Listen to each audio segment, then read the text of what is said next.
നാളുകൾക്ക് ശേഷം YouTube channel പൊടി തൊട്ടെടുക്കുന്നതിൻ്റെ ഭാഗമായിട്ട് ഒരു ട്രൈപോഡൊക്കെ വാങ്ങിയിട്ടുണ്ടായിരുന്നു. അതിൻ്റെ അൺബോക്സിങ് 2 ദിവസം മുന്നേ ഇട്ടിട്ടുണ്ടായിരുന്നു.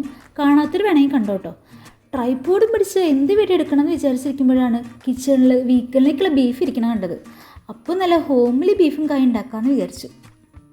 ആദ്യം തന്നെ സ്റ്റവ് ഓൺ ചെയ്ത് പാൻ ചൂടാക്കുക. ആവശ്യത്തിനുള്ള ഓയിൽ ആഡ് ചെയ്യുക. കുറച്ച് കറിവേപ്പില ഇട്ട് കൊടുക്കുക.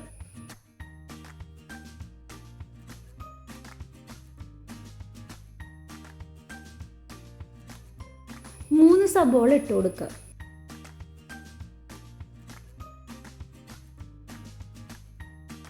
മൂന്ന് പച്ചമുളക് അരിഞ്ഞതും കൂടി ഇട്ട് കൊടുക്കുക. എന്നിട്ട് നന്നായിട്ട് വഴറ്റിയെടുക്കുക.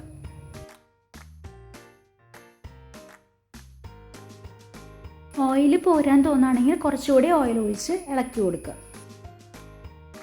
ഒരു മുഴുവൻ വെളുത്തുള്ളി, ഒരു ചെറിയ ഇഞ്ചി, 3 പച്ചമുളക്, ഇവ മൂന്നും ചേർത്ത് മിക്സിയിൽ അടിച്ചെടുത്തതാണ് കേട്ടോ. ഇത് നമുക്കിതിലേക്ക് ആഡ് ചെയ്യാം.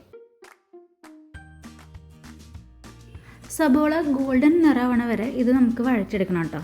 അതിനുശേഷം നമുക്ക് കുറച്ച് ഉപ്പ് ആഡ് ചെയ്യണം.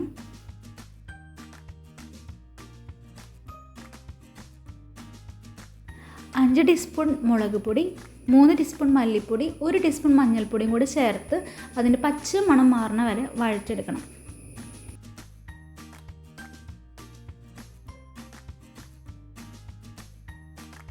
ഇനി നല്ല ഫ്ലേവറിന് വേണ്ടിയിട്ട് 2 ടീസ്പൂൺ മസാലപ്പൊടിയും പിന്നെ 1 ടീസ്പൂൺ കുരുമുളക് പൊടിയും കൂടി ഇതിലേക്ക് ആഡ് ചെയ്യണം.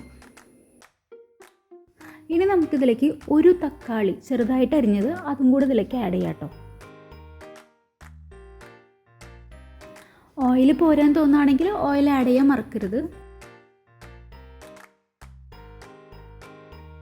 ഇനിയാണ് നമ്മുടെ മെയിൻ ഐറ്റം. 1.5 കിലോ ബീഫ് വേവിച്ചതാണ്. ബീഫ് വേവിച്ചത് എന്തിനാണെന്ന് വെച്ച് കഴിഞ്ഞാൽ നമുക്ക് അരിയാനുള്ള എളുപ്പത്തിന് വേണ്ടിയിട്ടാണ്.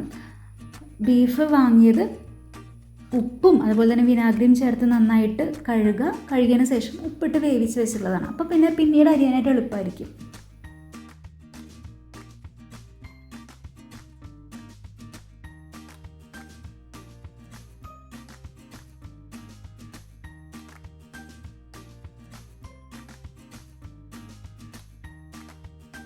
ബീഫ് വേവാൻ ആവശ്യത്തിനുള്ള വെള്ളം ഒഴിച്ചു കൊടുക്കണം.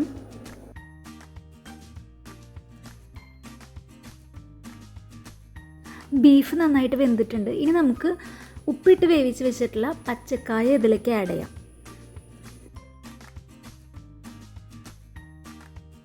കുറച്ചുകൂടെ ചൂടുവെള്ളം ഇതിലേക്ക് ഒഴിച്ച് കുറച്ച് നേരം കൂടെ രണ്ടും കൂടെ ഒരുമിച്ച് വേവാനായിട്ട് വയ്ക്കാം.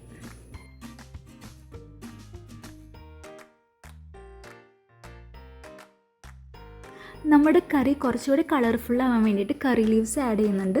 ഒപ്പം തന്നെ കുറച്ചുകൂടി ടേസ്റ്റ് കൂടാൻ വേണ്ടിയിട്ട് മസാലപ്പൊടി ആഡ് ചെയ്യുന്നുണ്ട്. ഈ അലങ്കാരപ്പണികളൊക്കെ ചെയ്ത് ഇളക്കി കഴിഞ്ഞ് കഴിഞ്ഞാൽ നമ്മുടെ ബീഫും കായും റെഡിയായി.